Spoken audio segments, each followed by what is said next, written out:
Okay, so the book mentions graphing utilities, so I thought I'd just talk about it briefly. When they mention that, they're talking about graphing calculators. You can have things on your computer too, like it's called Desmos, and it's like a website you can go to, and it's free, and you can just use that to graph. But we used to, back in the old days, we had graphing calculators. They cost like $100, and I don't require students to get those for this class. So you can do this by hand. It also doesn't really help you with WebAssign because you'd still have to graph it. But you can get like apps for your phone that make beautiful graphs and things like that. But I'll just show you this example. In the book, they're going to talk about using a graphing calculator for it, but I'm just going to do it by hand.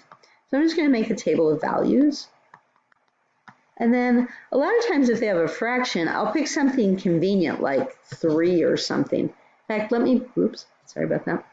Let me pick -3. Let's see what happens if we pick -3.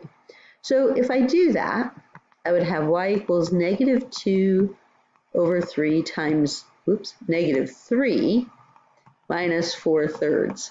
Now that 4/3 probably isn't going to be very helpful to me, but let's see what we get.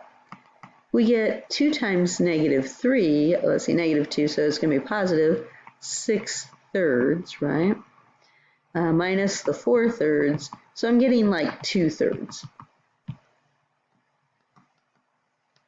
Now, the reason I wanted to pick -3 was because that would be a 2. If this had been an integer, then it would have worked out nicely, but it was still a fraction.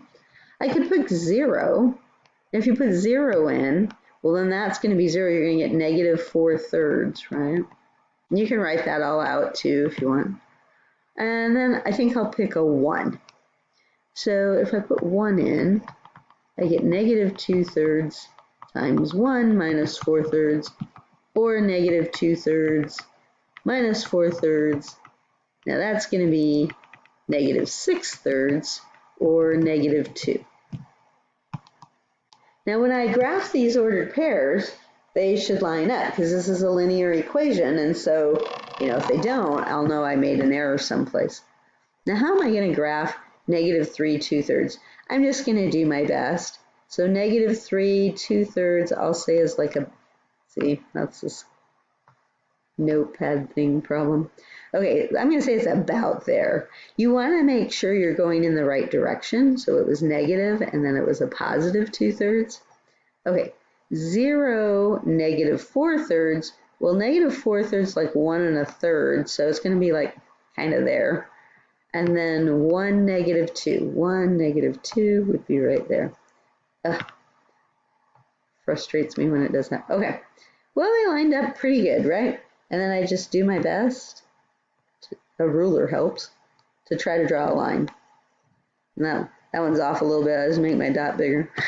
Okay, don't really do that. But sometimes these graphs are a little bit inaccurate. It's nice in WebAssign because you can just click on it, and that helps.